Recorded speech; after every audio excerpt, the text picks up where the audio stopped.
região da Capadócia no final do século I depois de Cristo. E vocês já sabem que os romanos perseguiram os cristãos, eles crucificaram Jesus Cristo. Depois da crucificação, até no ano 37 depois de Cristo, os apóstolos e também os primeiros cristãos ficaram em Jerusalém. No ano 37 depois de Cristo, os romanos mataram o apóstolo Santiago. E depois da morte de Santiago, os apóstolos e também os primeiros cristãos saíram de Jerusalém e viajaram para diferentes lugares do mundo para se refugiar e também para falar sobre a palavra de Jesus Cristo. Então, naquele período, alguns apóstolos chegaram aqui na Anatólia. Como diz antes, Anatólia significa toda a parte asiática da Turquia. E Anatólia é uma península e fica entre Europa, Ásia e África. É como uma ponte.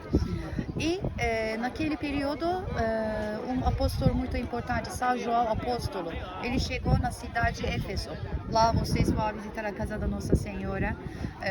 São João Apóstolo trouxe a Virgem Maria para lá e São João Apóstolo continuou toda a sua vida lá e ele faleceu lá em Éfeso, tem o túmulo dele lá. E também outro apóstolo importante, São Pedro. Ele chegou na cidade de Antioquia de Síria. Antioquia de Síria fica em sul-este da Turquia e São Pedro fundou a primeira igreja lá e depois ele foi para Roma. Então, tem muitos centros importantes para os cristãos até hoje por causa disso, porque os primeiros cristãos e os apóstolos chegaram aqui no primeiro século. E no final do século I depois de Cristo, os primeiros cristãos já chegaram aqui na Capadócia também. Quando eles chegaram aqui, tinha gregos, porque estamos falando sobre o período romano.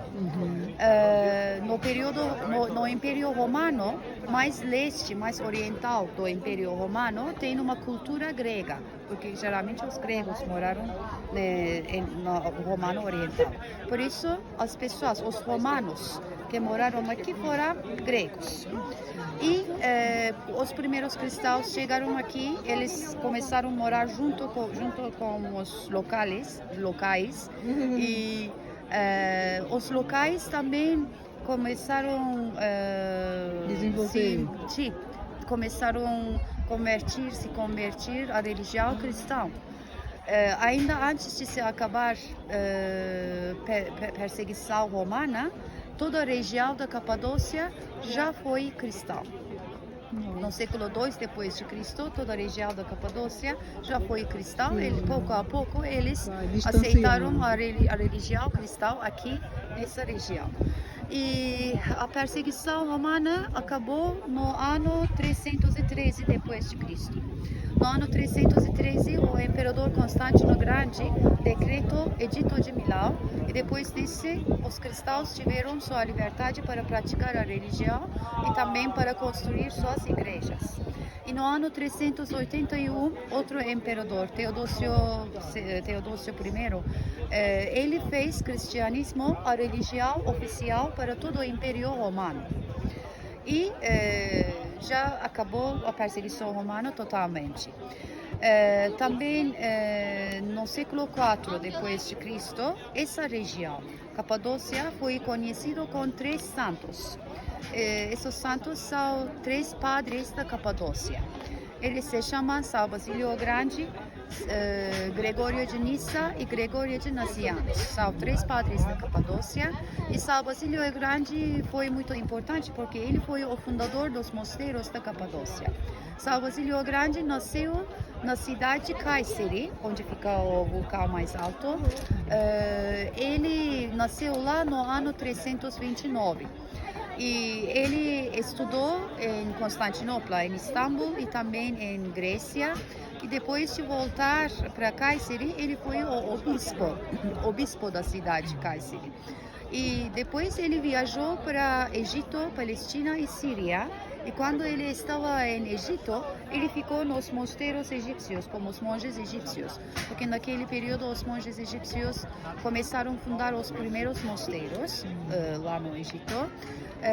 São Basílio Grande gostou dessa ideia, ter os mosteiros, mas ele não gostou algumas ordens dos egípcios, os monges egípcios, porque eles tiveram uma vida isolada, não tem contato com outras pessoas. São Basílio Grande não gosta dessa ideia, dessa ordem. Ele diz que temos que ter contato com outras pessoas para saber que, para ser uma pessoa boa. E também os monges egípcios se flagelaram para acalmar sua alma e também para ficar mais perto de Deus.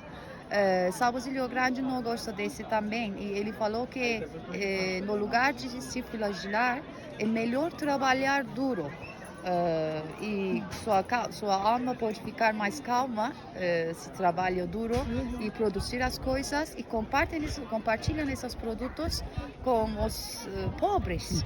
É melhor para ficar mais perto de Deus.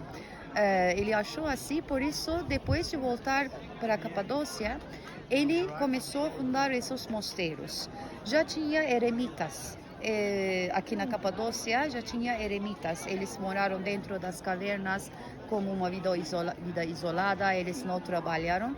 Mas São Basílio Grande se une todas as pessoas, os eremitas e os monges juntos, fundou esses mosteiros, e nesses mosteiros eles tiveram uma vida comunal e não tiveram uma vida isolada. Ele sempre fundou esses mosteiros numa distância boa com as cidades e tiveram contato com outras pessoas, e os monges e as freiras dos mosteiros da São Basílio Grande trabalharam bem duro, cultivam suas comidas, sempre compartilham com os pobres.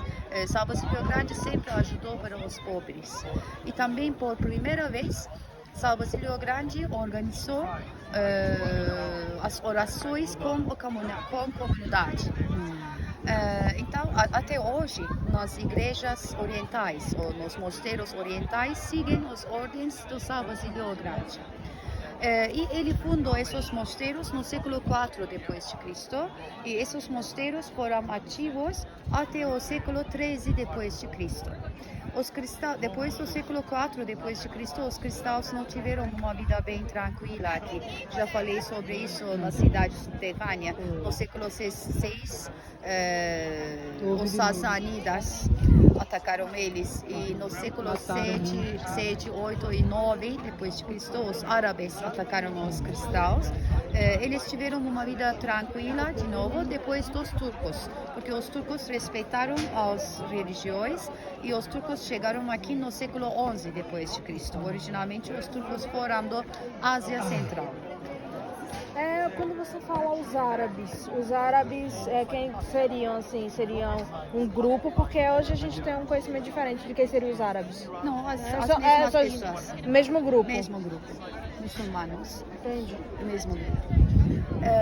Então, os turcos chegaram aqui no século XI.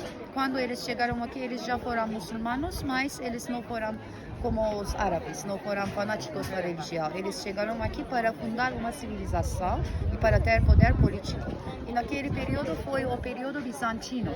Bizantino significa o Império Romano Oriental, porque no ano 395 o Império Romano se dividiu em duas diferentes partes, Império Romano Oriental e Ocidental. Império Romano Oriental se chamava Império Bizantino também. E eles tiveram uma característica e uma cultura grega. Ainda eles mudaram a língua oficial como grego. Antes eles usaram latim. Então, quando os turcos chegaram aqui, já tinha gregos. Eles foram cristãos, e os turcos e os gregos começaram a morar juntos no século XI. E eles moraram juntos mais de 500 anos. No século XIII depois de Cristo, os mongóis atacaram os turcos aqui. Tinha muitas guerras, e naquele período os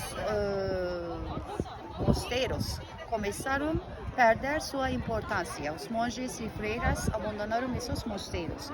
Mas os gregos continuaram a usar as igrejas para praticar a religião até no ano 1924.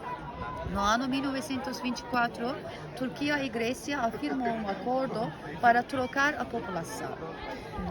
Porque depois da Primeira Guerra Mundial, os otomanos perderam seu poder